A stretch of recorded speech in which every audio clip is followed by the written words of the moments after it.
Hello everyone, यह है learn core Java video series. यह वीडियो सीरीज उनके लिए है जो कंप्लीट कोर जावा सीखना चाहते हैं। यह इस वीडियो सीरीज का वीडियो नंबर 55 है। इस वीडियो में हम एक्सेप्शन हैंडलिंग के अंतर्गत फाइनली ब्लॉक के बारे में समझेंगे। So very first we will try to understand what is finally. So finally can be defined in this way: the finally block always executes when the try block exits. यानी finally block exception handling में एक ऐसा block होता है जो try block के execute होने के बाद में या ट्राई ब्लॉक से एग्जिट होने के बाद में हमेशा एग्जीक्यूट होता है। यानी ट्राई ब्लॉक के अंदर एक्सेप्शन जनरेट हो या नहीं हो, जैसे ही हम ट्राई ब्लॉक से एग्जिट होंगे फाइनली ब्लॉक एग्जीक्यूट होगा। Now maybe there is a question in the mind, what is the use of finally block? Finally block आखिर यूज क्या होता है? So putting clean up code in a finally block is always a good practice. जैसा कि हमने देखा कि finally block हमेशा एग्जीक्यूट होता है, तो जो भी क्लीन अप कोड है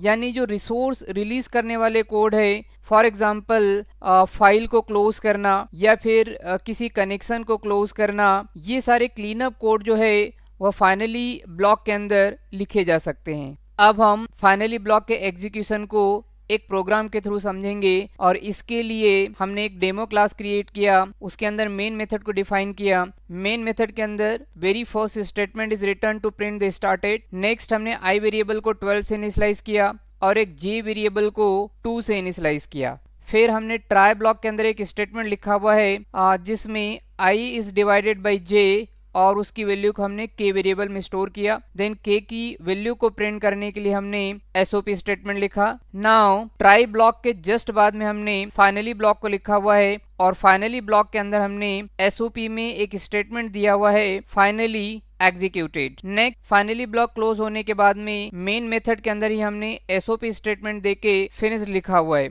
अब जैसा मैंने यहाँ पे बताया कि यदि ट्राई ब्लॉक एग्जीक्यूट होता है और जैसे ही कंट्रोल ट्राई ब्लॉक से एग्जिट होगा, बाहर आएगा, तो फाइनली ब्लॉक चलेगा ही चलेगा। चाहे एक्सेप्शन जनरेट होने की वजह से कंट्रोल ट्राई के बाहर आए, ट्राई को एग्जिट करे, या फिर ट्राई ब्लॉक के कंप्लीट होने के बाद में कंट्रोल जो है ट्राई ब्लॉक को एग्जिट करे, फाइनली ब्लॉक चलेगा ही चलेगा। यानी इस प्रोग्राम को यदि हम कंपाइल करेंगे और रन करेंगे तो हमें जो आउटपुट मिलेगा वो कुछ इस तरीके से मिलेगा: स्टार्टेड 6 जो कि के की वैल्यू है। देन ट्राई ब्लॉक के बाद में फाइनली ब्लॉक एग्जीक्यूट होगा, इसलिए हमें मिलेगा finally executed. And then finally block के बाद में जो फिनिश्ड हमने लिखा हुआ है वह आउटपुट में मिल जाएगा। सो यहाँ पे हमने देखा कि ट्राई ब्लॉक एग्जीक्यूट हुआ, उसमें कोई भी एक्सेप्शन जनरेट नहीं हुआ, then only finally block execute हुआ है।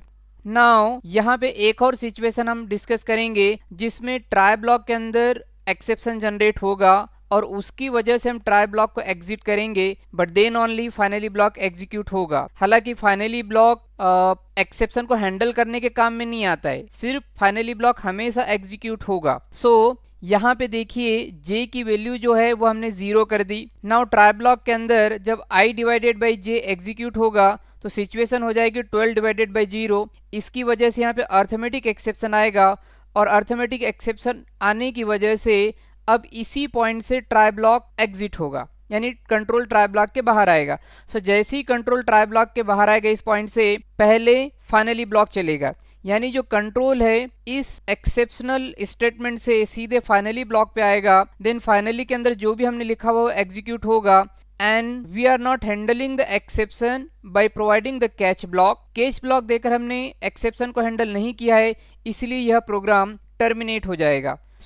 यहाँ पे ध्यान रखिएगा, जैसे मैंने बोला कि केज ब्लॉक नहीं देने की वजह से प्रोग्राम टर्मिनेट होगा, यानी यह जो फिनिश लिखा हुआ है वह लिखा हुआ नहीं आएगा, यह जो हमारा प्रोग्राम है वह टर्मिनेट हो जाएगा।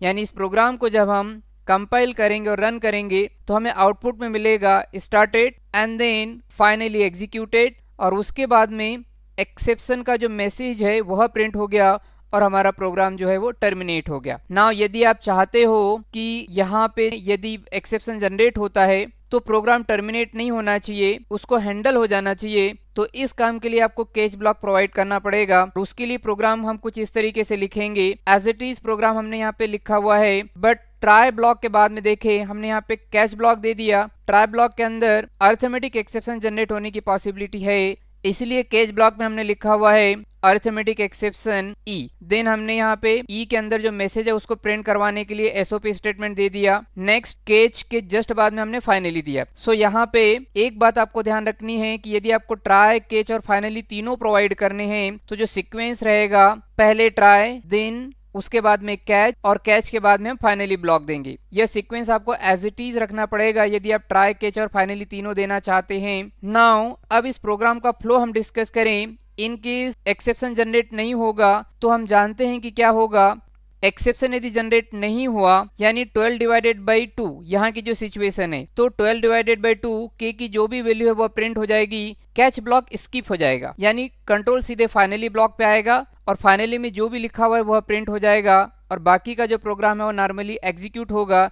यानी इस प्रोग्राम को जब हम कंपाइल करेंगे और रन करेंगे तो हमें आउटपुट में मिलेगा स्टार्टेड से finally executed and finish. Now the situation exception generate करने वाली है यानी जे की वैल्यू 0 है, तो जे की वैल्यू 0 होने की वजह से आई डिवाइडेड बाई जे हो जाएगा 12 डिवाइडेड बाई 0 यानी इस पॉइंट पर एक्सेप्शन जनरेट होगा। और यदि एक्सेप्शन जनरेट हुआ तो कंट्रोल पहले जाएगा कैच ब्लॉक पे और कैच ब्लॉक में जो भी कोड लिखा हुआ एग्जीक्यूट होगा यानी जो एक्सेप्शन मैसेज है वो प्रिंट होगा। एंड देन नेक्स्ट उसके बाद में जो कंट्रोल है वो फाइनली ब्लॉक पे जाएगा और फाइनली ब्लॉक के अंदर जो भी कोड हमने लिखा हुआ है वो प्रिंट होगा यानी फाइनली एग्जीक्यूटेड यह प्रिंट होगा एंड रिमेनिंग प्रोग्राम जो है वह नॉर्मली चलेगा। तो इस प्रोग्राम को जब हम जावा सी कमांड देके कंपाइल करेंगे और जावा कमांड देके रन करेंगे तो हमें आउटपुट में मिलेगा started, then exceptional message divide by 0 वाला, then finally executed and then finished. Now all possible combinations of try, catch and finally. यदि आप ट्राई, केच और फाइनली में से